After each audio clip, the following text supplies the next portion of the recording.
কয়েকটি কথা উল্লেখ করতে চাই। ভারতের সংবিধানের 25 থেকে 28 নম্বর ধারা, সেই ধারাতে স্পষ্ট বলা হয়েছে ভারতবর্ষের প্রত্যেকটি ধর্মীয় কৃষ্টি কালচার কিভাবে করবে, কিভাবে প্র্যাকটিস করবে, তাদের নিজস্ব স্বাধীনতা দেওয়া হয়েছে ভারতের সংবিধানে।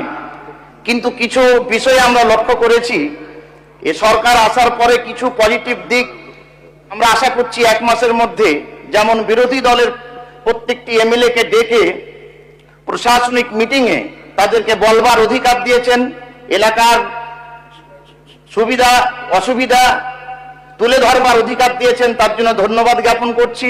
কিন্তু পক্ষান্তরে কিছু বিষয় কিছু মাননীয় মন্ত্রী এবং কিছু বিধায়ক এবং কিছু সাংসদ একটি সম্প্রদায় সম্পর্কে ন্যারেটিভ প্রচার করছেন, আমি মনে করছি সেটা দৃষ্টি আকর্ষণ করা প্রয়োজন বোধ করছি। আমি ভারতের সংবিধানের 25 নম্বর ধারাতে যেমন অধিকার দেওয়া হয়েছে, আমি মাদ্রাসা সম্পর্কে বলি যে বলছেন যে মাদ্রাসায় কি হয়, মাদ্রাসা বন্ধ করে দেওয়া উচিত। এ বিষয়ে মাননীয় স্পিকার আপনার মাধ্যমে জানাতে চাই, মাদ্রাসাতে যে পঠন পাঠন দেওয়া হয়, মাদ্রাসা আরবি শব্দ, এর বাংলা হচ্ছে পাঠাগার বা বিদ্যালয়।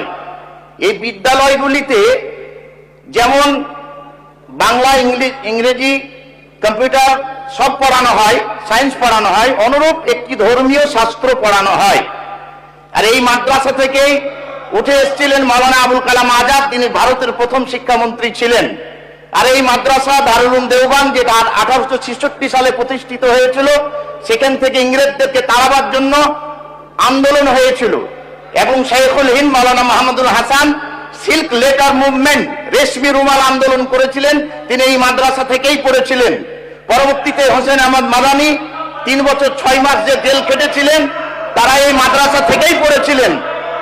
তাই মাদ্রাসা সম্পর্কে যে একটা ন্যারেটিভ ছড়ানো হচ্ছে, মাদ্রাসাতে ভারতবর্ষের সুনাগরিক তৈরি করা হয় এবং মাদ্রাসাতে যারা পড়াশোনা করেন তারা দেশপ্রেমিক হন, তার প্রমাণ হচ্ছে যারা মাদ্রাসায় পড়েছেন।